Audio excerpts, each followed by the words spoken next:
Welcome back to my channel. So ഞാനൊന്ന് Dubai വരെ പോയിട്ട് വരാം. അപ്പം ഞങ്ങളിപ്പോൾ വീട്ടിൽ നിന്ന് ഇറങ്ങിയിട്ട് കുറച്ചധികം സമയമായി. ഇപ്പം നമ്മൾ എയർപോർട്ടിലേക്ക് പൊയ്ക്കൊണ്ടിരിക്കുകയാണ്. ഏകദേശം എയർപോർട്ട് എത്താറായെന്ന് തോന്നുന്നുണ്ട്. ഇതിനിടയ്ക്ക് നമ്മൾ ഫുഡ് കഴിക്കാൻ കയറിയിട്ടുണ്ടായിരുന്നു, അതൊക്കെ അതിനകത്ത് ആഡ് ചെയ്യാം. അപ്പോൾ എല്ലാവരും ഉണ്ട് വണ്ടിക്കകത്ത്. നമ്മുടെ വണ്ടി ഓടിക്കുന്നുണ്ട്. അപ്പോൾ എന്തായാലും കുറച്ച് നാളത്തേക്ക് ഇനി ദുബായ് വ്ളോഗ്സ് കാണാമെന്ന് ഞാൻ കരുതുന്നു. പറ്റുവാണെങ്കിൽ എല്ലാം എടുക്കാം. ഇന്നിപ്പോൾ എന്തായാലും പോകുന്നതും ചെല്ലുന്നതും ഫ്ലൈറ്റിൽ കയറുന്നതും അങ്ങനെ കുറച്ച് കാര്യങ്ങളൊക്കെ ഒന്ന് കാണിക്കാം. അത്യാവശ്യം ഒരു 7-8 വർഷത്തിന് ശേഷം വീണ്ടും ഫ്ലൈറ്റിൽ കയറാൻ വന്നത്. അതിൻ്റെ നല്ല പേടിയുണ്ട്. എന്തായാലും ഫുൾ വീഡിയോയിലേക്കോ ഫുൾ കണ്ട് ഇഷ്ടപ്പെടുകയാണെങ്കിൽ do like share and subscribe. നമുക്ക് ഫ്രൈ ഉണ്ട്, മീനിൻ്റെ എന്തോ അരപ്പുണ്ട്, അല്ലാണ്ടുണ്ട്, പിന്നെ അത് കൊഞ്ചുണ്ട്, അപ്പമുണ്ട്, പൊറോട്ട ഉണ്ട്. എന്തായാലും കഴിച്ചിട്ട് വേണം. അപ്പോൾ ഞങ്ങളിപ്പോൾ ഏകദേശം കഴക്കൂട്ടം ഭാഗമായിട്ടുണ്ട്. ഇനി ഒരു 15 മിനിറ്റ് കൂടെ ഉണ്ട് എയർപോർട്ടിലേക്ക്. ഓക്കെ, എയർപോർട്ട് അടുക്കുന്നതിനനുസരിച്ച് ചെറുതായിട്ടൊന്ന് ടെൻഷൻ കൂടുന്ന പോലെ ഒരു ഫീലുണ്ട്.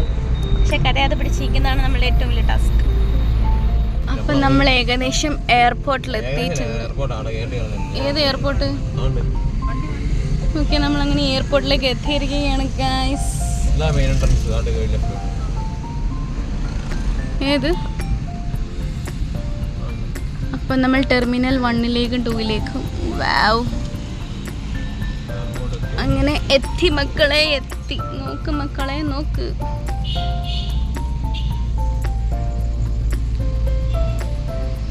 അയ്യോ അയ്യോ, ഞാൻ പോവാൻ സമയമായി.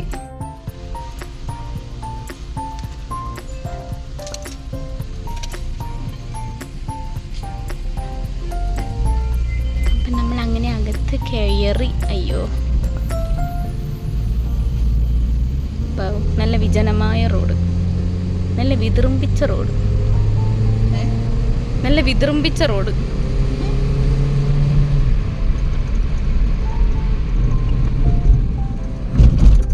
Wow,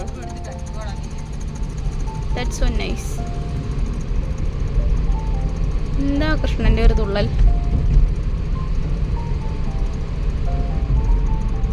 ഇതായിരുന്നു മറ്റേ നമ്മൾ വന്നുകൊണ്ടിരുന്ന ട്രിവാൻഡ്രം ഇന്റർനാഷണൽ എയർപോർട്ട് എന്ന് പറഞ്ഞ മെയിൻ എൻട്രൻസ്.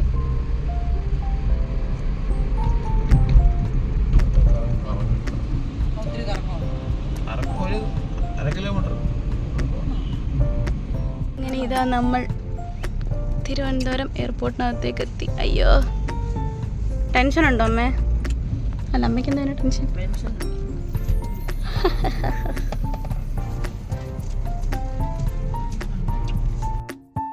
അങ്ങനെ നമ്മൾ ട്രിവാൻഡ്രം ഇന്റർനാഷണൽ എയർപോർട്ടിലേക്ക് എത്തി.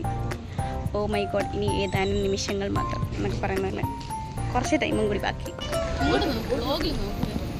ഓക്കെ, എന്താ പറയാനുണ്ടേ? ഒന്നും പറയാനില്ല.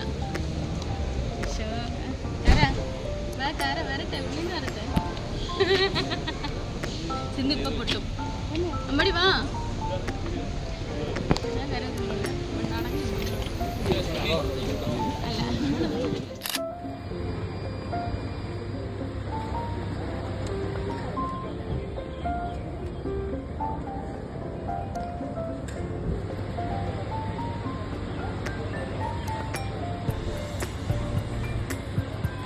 അങ്ങനെ ചെക്കിങ്ങിനൊക്കെ വന്നിട്ടുണ്ട്.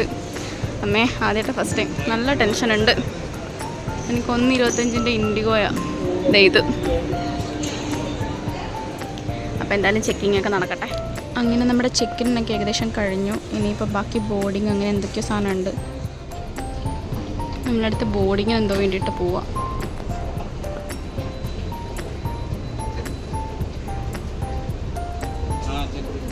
നമ്മൾ ഗേറ്റ് നമ്പർ 4ലാണ് ആക്ച്വലി പോകേണ്ടത്. ഇനി എവിടെ തപ്പി പിടിക്കണം. ഇത് ഗേറ്റ് നമ്പർ 1 to 7 ഇവിടം വരെ. ഗേറ്റ് നമ്പർ 1 to 7 ഇവിടാണ്. നമ്മുടെ ഗേറ്റ് നമ്പർ 4 അതിനി എവിടെയാണെന്ന് പോയി കണ്ടുപിടിക്കാം.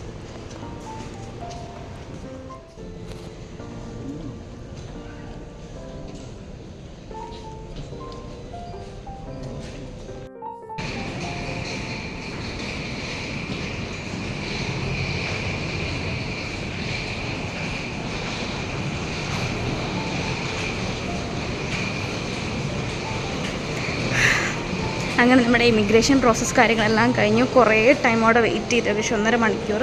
ഇനിയിപ്പോൾ നേരെ ഫ്ലൈറ്റിലേക്ക് പോവാം. മൊത്തം ഇരുട്ട. അയ്യോ ഒന്ന് കാണാം. അതാന്ന് തോന്നുന്നു. അതല്ല, ഇൻഡിഗോയാ.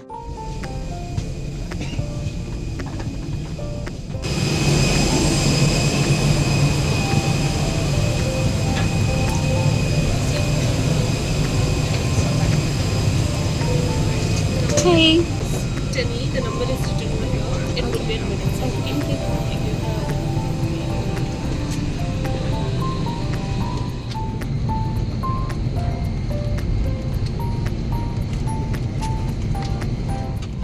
സന്തോഷം തന്നെ ഉള്ളൂ. നല്ല പേടിയുണ്ട്. കാരണം ഒന്നാമത്തെ കാര്യം എന്ന് പറഞ്ഞാൽ കുറേ നാൾക്ക് ശേഷം ഫ്ലൈറ്റ് കയറുന്നത്. പിന്നെ ഓൾറെഡി അറിയാമല്ലോ, ടേക്ക് ഓഫ് ചെയ്യുമ്പോഴും പിന്നെ ഫ്ലൈറ്റ് ലെവൽ ചെയ്യുമ്പോഴും കുറച്ച് ബുദ്ധിമുട്ടുണ്ട്. കാരണം എന്തൊക്കെയോ സാധനം ഉള്ളിലേക്ക് പോകുന്നു, ലെവൽ ചെയ്യുമ്പോൾ ആ സാധനമൊക്കെ തിരിച്ചിറങ്ങി വരുന്ന ആ ഒരു ഫീല്. അപ്പോൾ അത് കുറച്ച് ഡിഫിക്കൽട്ടായിരുന്നു. അതിൻ്റെ കൂടെ ഫുള്ള് കുലുക്കുമായിരുന്നു ഫ്ലൈറ്റിൽ.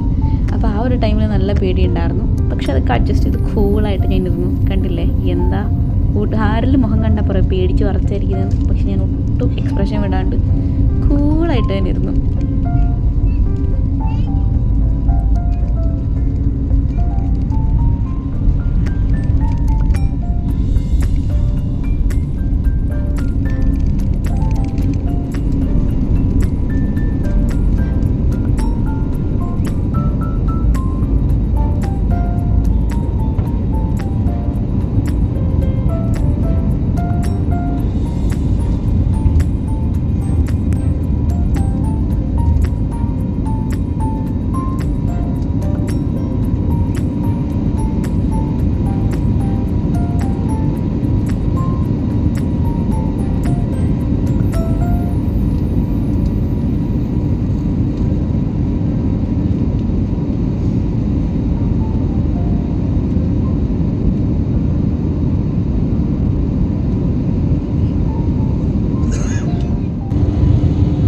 ഫ്ലൈറ്റ് എടുത്ത് കഴിഞ്ഞിട്ട് ആകാശത്ത് നോക്കുമ്പം നല്ല വിഷമം ഉണ്ടായിരുന്നു. ബിക്കോസ് അയ്യോ പോയല്ലോ പെട്ടല്ലോ എന്നുള്ളൊരവസ്ഥ പോലെ.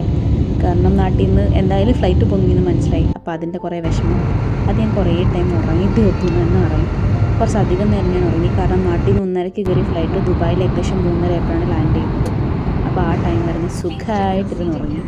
ആ ഉറക്കക്ഷീണം എൻ്റെ നമുക്ക് നല്ല രീതിയിലുണ്ട്. എന്നാലും ഇടയ്ക്ക് ഫ്ലൈറ്റിന് കുലുക്കം വരുമ്പോൾ ഞാൻ ഞെട്ടി വിളിക്കുകയും ചെയ്യും. അങ്ങനെ പ്രോപ്പർ ഒരു ഉറക്കം കിട്ടിയെന്നും പറയാൻ പറ്റത്തില്ല. ബട്ട് ഇറ്റ് വാസ് നൈസ് എന്നുള്ള രീതിയിൽ തന്നെ. അപ്പോഴേക്കും ഞാൻ അനൗൺസ് ചെയ്തു ലൈക്ക് നമ്മൾ ലാൻഡ് ചെയ്യാൻ പോകാമെന്നുള്ള രീതിയിൽ. അപ്പോൾ കുറച്ച് സന്തോഷവും എന്നാൽ കുറച്ച് വിഷമവും എല്ലാം കൂടി കലർന്നൊരു ഫേസ് ആയിരുന്നു എൻ്റെ. ബിക്കോസ് അറിയാമല്ലോ, നാട് വിട്ടു എല്ലാവരും ഇനിയിപ്പോൾ കാണണമെങ്കിൽ ഒന്നെങ്കിൽ ബോട്ടിങ് അല്ലെങ്കിൽ ഇങ്ങനത്തെ കുറേ ഇതൊക്കെ ഇല്ല അങ്ങനത്തെ സാധനം. അങ്ങനെ ഞാൻ താഴേക്ക് നോക്കിയപ്പം അതാ നമ്മുടെ ദുബായ്.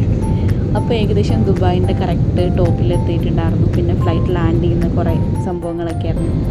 അപ്പോൾ മണ്ടയ്ക്ക് നോക്കുമ്പോൾ നല്ല രസമുണ്ടായിരുന്നു. ബിക്കോസ് ദുബായിൽ ഫുള്ള് മറ്റുള്ള ഒരു ഇമാതിരി മഞ്ഞ കളറിലെ ലൈറ്റാണ്, വൈറ്റ് ലൈറ്റേ അല്ല. റോഡ് ഫുള്ളായാലും മഞ്ഞ കളറിലെ ലൈറ്റ്. അപ്പം അത് കാരണം ആ ലൈറ്റ് ഫുള്ളിങ്ങനെ മണ്ടയ്ക്കുന്നതാണ് നല്ല രസമായിരുന്നു. പിന്നെ അവസാനം ലാൻഡിങ്ങിൻ്റെ ടൈം ആയിട്ടുണ്ടായിരുന്നു.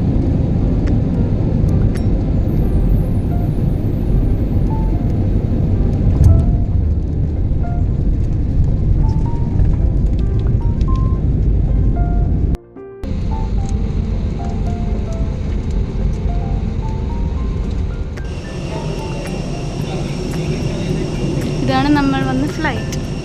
ഇത് വേറെ ഏതോ ഫ്ലൈറ്റ്. അറ്റ് ലാസ്റ്റ് നമ്മൾ ഷാർജയിലേക്ക് എത്തിയിരിക്കുകയാണ്. ഈ അടുത്ത് എന്താ പ്രോസസ്സ് എന്ന് പോയി നോക്കിയിട്ട് പെട്ടി എടുത്തിട്ട് നേരെ ഇറങ്ങണം. അയ്യോ, അങ്ങനെ ഇമിഗ്രേഷനും കാര്യങ്ങളെല്ലാം കഴിഞ്ഞു. ഇനി നമുക്ക് നേരെ പോയി പെട്ടി എടുക്കാം. അതിന് എവിടെയാണെന്ന് ആർക്കറിയാം. എന്നെ പിക്ക് ചെയ്യാനപ്പോൾ ഓപ്പോൾ ഓൾറെഡി വെളിയിൽ എത്തിയിട്ടുണ്ട്. അപ്പോൾ നമുക്ക് പെട്ടിയും കൂടെ എടുത്തു കഴിഞ്ഞാൽ ബാക്കി പ്രോസസ്സൊക്കെ കഴിഞ്ഞെന്നാണ് തോന്നുന്നത്. പെട്ടിയും കൂടെ പോയി തപ്പണം. ഇവിടെയാണ് നമ്മുടെ ബാഗ്സ് വരുന്നത്. പക്ഷെ ഒന്നും വന്നു തുടങ്ങിയിട്ടില്ല ഇതുവരെ. അത് നിങ്ങൾ കാണുന്നുണ്ട് എൻ്റെ സുന്ദരനെ. എന്തായാലും അമ്പാടിയാണ് എൻ്റെ പെട്ടി സെലക്ട് ചെയ്തത്. അതുകൊണ്ട് എവിടെ നിന്നാലും കറക്റ്റ് അറിയാൻ പറ്റും. ഒരു ഫ്ലൂറസൻ മഞ്ഞ കളറിൽ ദേ വരുന്നുണ്ട് പെട്ടി. അപ്പോൾ എന്തായാലും പെട്ടിയൊക്കെ വന്നിട്ടുണ്ട്. ഇനിയിപ്പോൾ പെട്ടിയൊക്കെ എടുത്തിട്ട് നേരെ പുറത്തേക്ക് ഇറങ്ങാമെന്നുള്ള വലിയ ചടങ്ങാണ്. കാരണം ഈ പെട്ടി ഇതൊന്നും എടുക്കാൻ ഭയങ്കര ബുദ്ധിമുട്ട്. അപ്പോൾ ഞാൻ ഓൾറെഡി ഒരു ചേട്ടനെ നേരത്തെ അത് ഏർപ്പാടിയിട്ട് വെച്ചിട്ടുണ്ടായിരുന്നു. ചേട്ടാ എൻ്റെ പെട്ടി ഇപ്പോൾ ഓരോന്ന് എടുത്തേക്കണമെന്ന് പറയാം. അങ്ങനെ നമുക്ക് ലഗേജും കാര്യങ്ങളൊക്കെ കിട്ടി. ഇനി നമുക്ക് വെള്ളയിൽ പോവാം. ഓപ്പോൾ അവിടെ ഉണ്ടെന്ന് തോന്നുന്നു. ഇവിടെ നിന്ന് അങ്ങോട്ട് പിന്നെ ഓപ്പോൾ എടുത്ത വീഡിയോ ആണ്. കാരണം ഓൾറെഡി അവിടെ എന്തോ സിമ്മ് കൊടുക്കുന്നുണ്ട്. അപ്പോൾ ഞാനത് വാങ്ങിക്കണോ വേണ്ട എന്നുള്ള കൺഫ്യൂഷനിൽ നിൽക്കുമായിരുന്നു. ആ ടൈമിൽ ഓപ്പോൾ ഇവിടെ നിന്ന് വീഡിയോ എടുക്കാൻ തുടങ്ങി. പക്ഷേ ഞാൻ ഓപ്പോളിനെ കാണുന്നില്ലായിരുന്നു. ഞാനും എന്നാൽ വീഡിയോ എടുത്താലോ എന്നിങ്ങനെ ആലോചിച്ച് വരുമായിരുന്നു. വ്ളോഗ് എടുത്താലായിരുന്നേ, ഹൈലി വ്ളോഗറാ, ഡെഡിക്കേറ്റഡ് വ്ളോഗർ.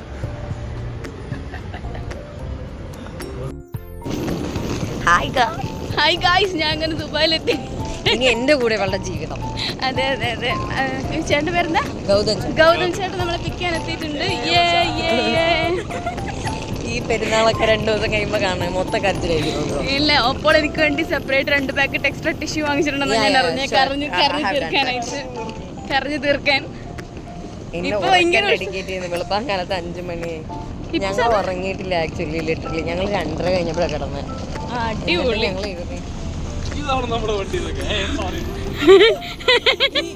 ഇതാണ് നമ്മുടെ വണ്ടി എന്നാണ് പറഞ്ഞത്. ഓ, ഇതാണ് നമ്മുടെ വണ്ടി. അപ്പൊ ശരിക്കും ഇതാണ് ശരിക്കും വണ്ടി. പിന്നെ ഇവിടുത്തെ ഒരു പ്രത്യേകത എനിക്ക് തോന്നിയത് road full yellow colour lights ആയിരിക്കും. ഇതാണ് നമ്മൾ മെയിൻലി ഫ്ലൈറ്റ് ചെയ്തൊന്നും കണ്ടിട്ടുണ്ടായിരുന്നത്. ഫുള്ളി യെല്ലോ കളറിലെ ലൈറ്റ്സാണ്. ഇപ്പോൾ നമ്മൾ ഇവിടെ നിന്നല്ല, മൊത്തത്തിൽ നമുക്കൊരു യെല്ലോ ഷെയ്ഡായിരിക്കും റോഡ് ഫുള്ളി തോന്നുന്നത്. പക്ഷേ എനിക്ക് നല്ല രീതിയിൽ ഇഷ്ടപ്പെട്ടു. ഫസ്റ്റ് ഡേ വന്നതിൻ്റെ ഒരു കൗതുകമായിരിക്കാം, പക്ഷെ എനിക്ക് ഇഷ്ടപ്പെട്ടിട്ടുണ്ടായിരുന്നു. ഒരു എല്ലാം ഒന്ന് ഇങ്ങനെ നോക്കി കാണുമായിരുന്നു. പിന്നെ ഇവിടെ മെയിനായിട്ട് പറയുന്നത് ഇവിടുത്തെ പള്ളികളാണ്. എല്ലായിടവും പള്ളികളുണ്ട്. പക്ഷേ ഇത് മെയിനായിട്ടും ഈ ലൈറ്റൊക്കെ ഇട്ട് രാത്രി നിൽക്കുന്നതാണെന്ന് ഒരു പ്രത്യേക ഭംഗിയാണ്. This is Dubai frame. ഓ, എനിക്ക് ഇവിടെ ഒന്ന് ഫോട്ടോ എടുക്കണം. എന്താല്ലേ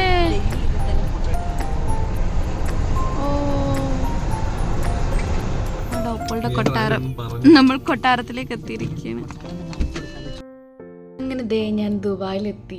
കുറേ ക്ഷീണം ഉണ്ടായിരുന്നു. ഒരു നല്ല ഉറക്കമൊക്കെ കഴിഞ്ഞ് ഒന്ന് ഫ്രഷ് ആയിട്ടൊക്കെ ഇരിക്കുകയാണ്. അപ്പോൾ നിങ്ങൾക്ക് ഈ വീഡിയോ ഫുൾ ഇഷ്ടപ്പെട്ടിട്ടുണ്ടെങ്കിൽ do like, share and subscribe. പുതിയ എന്തെങ്കിലും കണ്ടൻറ്റായിട്ട് ഞാൻ വരാൻ നോക്കാം. അപ്പോൾ ഓക്കെ, ബൈ.